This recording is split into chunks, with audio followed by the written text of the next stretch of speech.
अगर आपको जंगल के बीच में छोड़ दिया जाए, ना कोई कांटेक्ट, ना कोई फूड सप्लाई, ना ही फैमिली, और बताया जाए कि वॉर अभी खत्म नहीं हुआ है, आपको लगे आप अकेले मिशन पर हैं, पूरी दुनिया झूठ बोल रही है, क्या अपनी सोच पर यकीन करेंगे या दुनिया पर? दोस्तों, आज हम बात करने वाले हैं ऐसे इंसान की जो 1945 में वर्ल्ड वॉर 2 के खत्म होने के बाद भी लगभग 30 साल तक एक जंगल में छुपा रहा। ये कहानी है हिरो ओनोडा की, एक ऐसी जापानीज सोल्जर जिसके इरादे ने दुनिया को हिला दिया। हिरो ओनोडा का जन्म 1922 में जापान के वाक्यामा में हुआ था।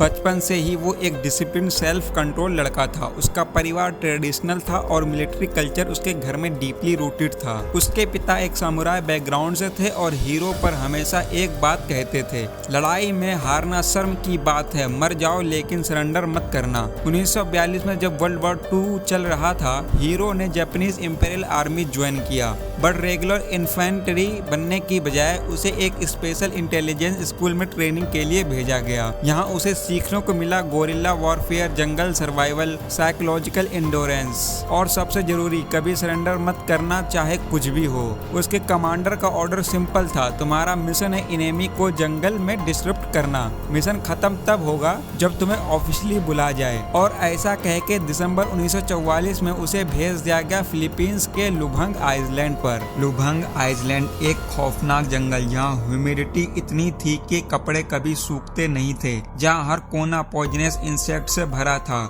और सबसे बड़ी बात, अमेरिका का कब्जा था। साल 1944 का था। दूसरा विश्व युद्ध अपने परिणाम की ओर बढ़ रहा था। पर्ल हार्बर अटैक के बाद अमेरिका जापान को सबक सिखाने की तैयारी में था। 26 दिसंबर 1944 को जापानी इंपीरियल आर्मी के सेकंड लेफ्टिनेंट हिरो ओनिडा को फिलीपींस में लुभांग के छोटे से द्वीप पर भेजा गया। उसे आदेश दिया गया था कि जितना भी संभव हो सके अमेरिकी सेना के मूवमेंट को रोके। उसे हर कीमत पर अपनी जंग जारी रखनी थी और कभी सरेंडर नहीं करना था। इसी आदेश के साथ एक आत्मघाती मिशन पर हीरो ओनिडा अपनी टीम के साथ निकले। अमेरिकी सेना ने पूरी ताकत से हमला किया और फरवरी 1945 में लुभांग द्वीप पर कब्जा कर लिया। बहुत से जापानी सैनिक या तो मारे गए या उन्हें सरेंडर करना पड़ा, लेकिन सेकेंड लेफ्टिनेंट हीरो ओनिडा और उनके 3 साथी किसी तरह जंगल में छिपे रह गए। उन्होंने वहीं से अमेरिकी फौज और उनके साथ दे रहे स्थानीय सैनिक और लोगों के खिलाफ गोरिल्ला जंग छेड़ दी। वे उनकी सप्लाई लाइन पर हमला करते, भटके सैनिकों और सैनिक टुकड़ियों पर हमला करते और जिस तरीके से भी बन पड़ता अमेरिकी सेना के मूवमेंट को बाधित करते। उसी साल अगस्त 1945 में अमेरिका ने जापान के 2 शहरों हिरोशिमा और नागासाकी पर परमाणु बम गिराया और भारी तबाही के बाद जापान को सरेंडर करना पड़ा। दूसरे विश्व युद्ध की समाप्ति का ऐलान हो गया। हालांकि अभी भी कई सैनिक शांत महासागर के द्वीपों में बिखरे पड़े थे और ज्यादातर हीरो ओनिडा की तरह जंगलों में छिपे थे। उन्हें इस बात की जानकारी नहीं थी कि युद्ध समाप्त हो चुका है। उस समय संचार के ऐसे साधन भी नहीं थे कि सभी सैनिकों को सूचना मिल पाती। ये छुपे हुए सिपाही पहले की तरह ही हमला और लूटपाट करते रहे। इन हमलों को रोकने के लिए अमेरिका की फौज ने सरेंडर कर चुके जापानी फौज और सरकार के साथ मिलकर फिलीपींस के जंगलों में हजारों पर्चियां गिराई, जिसमें ऐलान किया गया था कि युद्ध खत्म हो चुका है और अब हर एक सैनिक को अपने घर वापस लौटना चाहिए। दूसरे लोगों की तरह हीरो ओनिडा और उनके आदमियों ने भी इन पर्चियों को पढ़ा, लेकिन तय किया कि ये पर्ची झूठी हैं और गोरिल्ला लड़ाकों को जंगल से बाहर निकालने की अमेरिका फौज की चाल है, इसलिए इस पर भरोसा नहीं करना चाहिए। हीरो ओनिडा ने वे पर्चियां जला दी और छिपकर हमला जारी रखा। 5 साल बीत गए, पर्चियां बटनी बंद हो गई और ज्यादातर अमेरिकी फौज अपने देश वापस लौट गई। लुभांग की स्थानीय जनता भी अपने काम खेती और मछली पालन में लग गई, लेकिन हीरो ओनिडा की टीम जंग के मोड में बनी रही और जो मिलता उस पर हमला करते रहे। परेशान होकर फिलीपींस की सरकार ने नई पर्चियां छपवाकर उन्हें जंगल में गिरवाया, जिसमें लिखा था, बाहर आ जाओ, युद्ध खत्म हो गया है, तुम लोग हार चुके हो। ओनिडा और उनके लोगों ने इन पर्चियों पर भी भरोसा नहीं किया और झूठ मानकर हमला जारी रखा। युद्ध समाप्ति के 7 साल बाद 1952 में जापानी सरकार ने एक आखिरी कोशिश की अपने छिपे हुए सैनिकों को बाहर लाने की।